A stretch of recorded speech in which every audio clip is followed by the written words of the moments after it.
Hello everyone, welcome to our channel simply unique. आप सभी का तहे दिल से बहुत बहुत स्वागत है। भगवत गीता सीरीज़ चल रही है, अध्याय चल रहे हैं एक, और हम आज 36वां श्लोक लेंगे। श्लोक कह रही हूँ, sorry, tongue slip of tongue which is very common. So आज हम 36 श्लोक पढ़ेंगे। और देखिए, मैं संस्कृत थोड़ा मैं मतलब इतना फ्लो नहीं है, तो इसके लिए मैं क्षमा मांगती हूँ। और आप लोग इतना पसंद कर रहे हैं उसके लिए आपका धन्यवाद देती हूँ दिल से, और आप सबको ग्रेटिट्यूड शो कर रही हूँ। आप सब इसमें बढ़ने में, मुझे मोटिवेट करने में, इसको पसंद करने में, मुझे मोटिवेशन देने में आप सबका बहुत ज़्यादा सहयोग है। आप सहयोग दे रहे हैं तो भी मैं चल पा रही हूँ, और बहुत बहुत धन्यवाद इस सहयोग के लिए, आप सभी के लिए। तो चलिए, देरी ना करते हुए मैं फिर से कहूँगी कि आप भगवत गीता पढ़िए, समझिए, और बिना किसी एक्सपेक्टेशन के इसको सुनिए, ठीक है। बिना किसी एक्सपेक्टेशन के कि क्या हो सकता है क्या नहीं, बस सुनिए। अगर आप सिर्फ सुन सकते हैं तो वो भी बहुत अच्छी बात है, पढ़ सकते हैं तो वेल एंड गुड। चलिए स्टार्ट करते हैं। पाप मेवा श्रेय दसमानः तवे ताना तथा येन तस्मान्नात्रः वयं हन्तु धृतराष्ट्रः न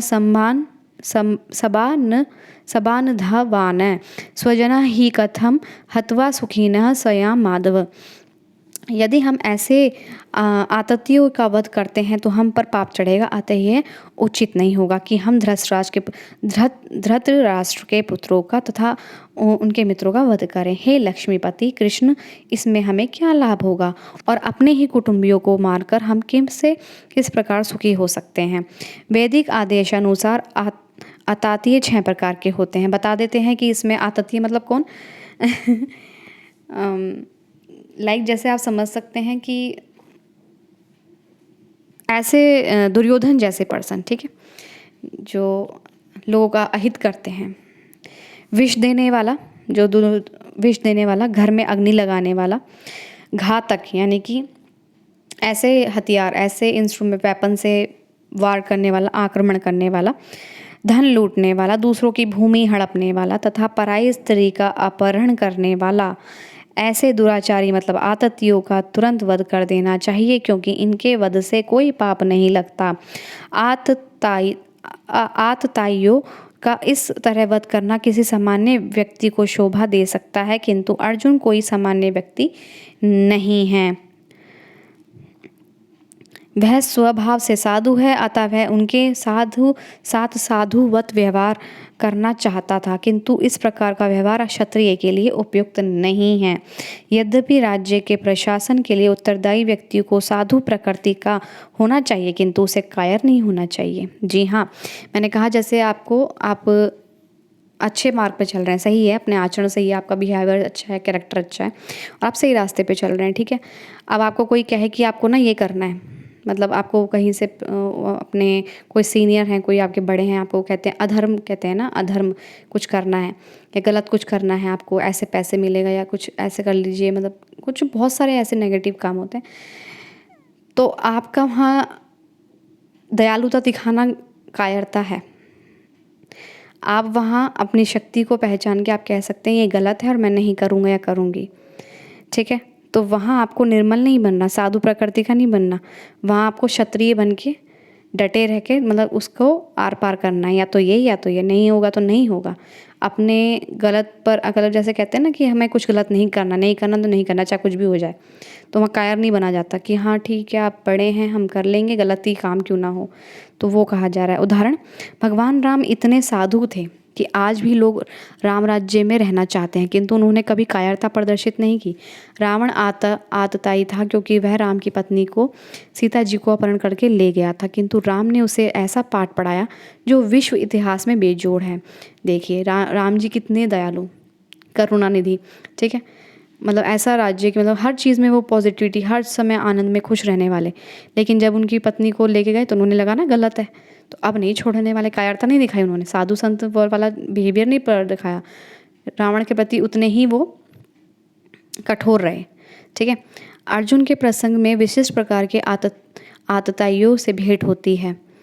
ये हैं उनके निजी पितामह, आचार्य, मित्र, पुत्र, पौत्र इत्यादि। इसलिए अर्जुन ने विचार किया कि उनके प्रति वह सामान्य आतताइयों जैसा कटु व्यवहार ना करे। इसके अतिरिक्त साधु पुरुषों को तो क्षमा करने की सलाह दी जाती है। साधु पुरुषों के लिए ऐसे आदेश किसी राजनीति आपातकाल से अधिक महत्व रखते हैं। इसलिए अर्जुन ने विचार किया कि राजनीतिक कारणों से स्वजनों का वध करने की अपेक्षा धर्म का सदाचार की दृष्टि से उन्हें क्षमा कर देना श्रेयस्कर होगा। अतः क्षणिक शारीरिक सुख के लिए इस तरह वध करना लाभप्रद नहीं होगा। अंततः जब सारा राज्य तथा उससे प्राप्त सुख स्थायी नहीं है, तो फिर उसे अपने स्वजनों को मार कर वह अपने ही जीवन का शाश्वत मुक्ति के संकट में क्यों डाले। मतलब वो अब आ गए ना इसमें सेल्फ की, मतलब मैं अपने जीवन में क्यों जो मुक्ति है मेरी, मतलब सीधी सीधी जो मुक्ति है वो उसमें मेरी बाधा आएगी। अर्जुन द्वारा कृष्ण को माधव तथा लक्ष्मीपति के रूप में संबोधित करना भी सार्थक है। वह लक्ष्मीपति कृष्ण को यह बताना चाह रहा था कि वे उसे ऐसा काम करने के लिए प्रेरित ना करें जिससे अनिष्ट हो, किंतु कृष्ण कभी भी किसी का अनिष्ट चाहते ही नहीं हैं, नहीं चाहते। भक्तों को तो कदापि नहीं, भक्तों का तो बिल्कुल भी नहीं चाहते हैं वो। देखिए भगवान क्यों चाहेंगे हमारा बुरा? हम कहते हैं ना भगवान ये करते हैं वो करते हैं, भगवान हमारा क्यों बुरा चाहेंगे? मतलब क्या दुश्मनी भगवान से? भगवान को हमसे क्या चाहिए? वो तो संपूर्ण है, पूर्ण है। हम ही मान कर बैठ जाते हैं ना कि हमारा ये है वो है, हमारे अज्ञान के कारण होता है ये सब, ठीक है। और इसमें ये कहा गया है कि भगवान कभी किसी का भला नहीं चाहते, लेकिन वो यही कह रहे हैं कि ये अनिष्ट है, मतलब बुरे के साथ बुरा करना अनिष्ट है। तो कृष्ण ने कहा कि बुरे के साथ बुरा करना अनिष्ट नहीं होता है, लेकिन हम समझ नहीं पाते हैं कि बुरा सच में क्या है आज के युग में, ठीक है। तो वो हमारी बुद्धि, हमारा ज्ञान हमें बताता है कि सच में क्या बुरा है। या तो सिर्फ बातें ही हैं, बातों को दिल पे लेना वो बुरा है, या सिर्फ आप बात को बड़ी बना रहे हैं। बात कुछ थी नहीं, पतंगड़ अपनी मत से आपने बना लिए, वो बड़ी करके आपने कहा ये गलत है। तो आपकी जो कंडीशनिंग परसेप्शन है ना चीज़ों को देखने का, वो बात का पतंगड़ बना देती है। और फिर वो आपको लगता है कि सामने वाला ये अनिष्ट है, सामने वाला अनिष्ट कर रहा है हमारे साथ। जबकि हमें समझना होता है कि क्या एक्चुअल में वो चीज़ गलत थी या एक्चुअल में वो चीज़ गलत हो रही है। ये हमें समझना होता है अपनी बुद्धि से, विवेक से, मतलब समझते, ज्ञान से, ठीक है। सो आज मैं इसको छोटा ही रखूँगी, हम बाकी आगे करेंगे हम नेक्स्ट वीडियो में। Thank you so much.